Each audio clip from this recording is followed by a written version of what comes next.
The Department of Labour has gazetted proposed changes to the national minimum wage until the end of next month. Earlier this year, Employment and Labour Minister Thulas Nxesi has announced a new national minimum wage determination from 25 Rand and 42 cents to 27 Rand 58 cents for each ordinary hour worked. While the increase was generally welcomed, employees and businesses felt increases needed to be adjusted every year in alignment with inflation. Let's get some perspective now on this with Cosatu Parliamentary Chairperson Matthew Park, who joins us on the line. Matthew, good morning. Thank you so much. Welcome to Newzroom Afrika. Good morning. Thanks for having us. Firstly, what's Cosatu's stance on the current minimum wage in South Africa?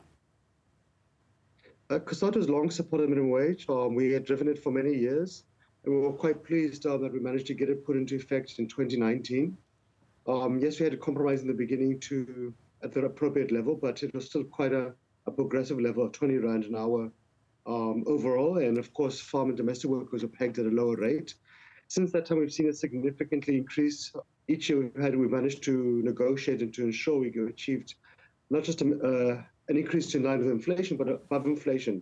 So it's now at 27 Rand 58 cents an hour, and that's quite a positive increase. If you consider that domestic workers 5 years ago, were at 15 Rand an hour, they've now nearly doubled to 27 Rand 58 cents. The Act also requires us not just to adjust the minimum wage for inflation each year, but to make sure that it retains its ability to impact upon poverty and inequality, to make sure it retains its value. And yes, while we always push for an inflation plus increase, it's also important to remember that inflation for low-income households, for minimum wage workers, tends to be much higher than overall inflation because minimum wage workers spend more of the money on electricity, on transport, and those are often significantly above inflation costs. And of course, these are the poorest parts of society with the least amount of disposable income. So inflation also has the most devastating impact on these workers. But we're quite pleased with it. We'll make our submission as Cosatu to the Minimum Wage Commission shortly. We also do have representation. And they then submit it to the Minister of Labour for her final determination. But of course, we want to see it happen quickly so it can come into effect in the early 2025.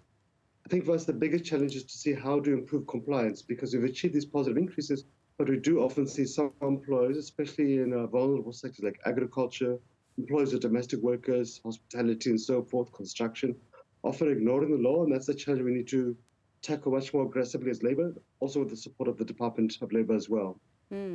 On the issue of improving compliance, what alternative solutions could be explored to address income inequality beyond just increasing the minimum wage?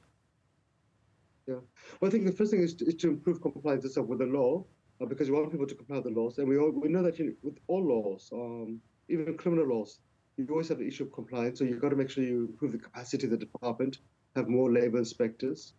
The Employment Equity Act was amended last year as well to require companies doing business with the state to have compliance certificates, not only from the Employment Equity Act, but also for the Minimum Wage Act as well. So hoping that's a way to incentivize and to reward companies who abide by the labour laws.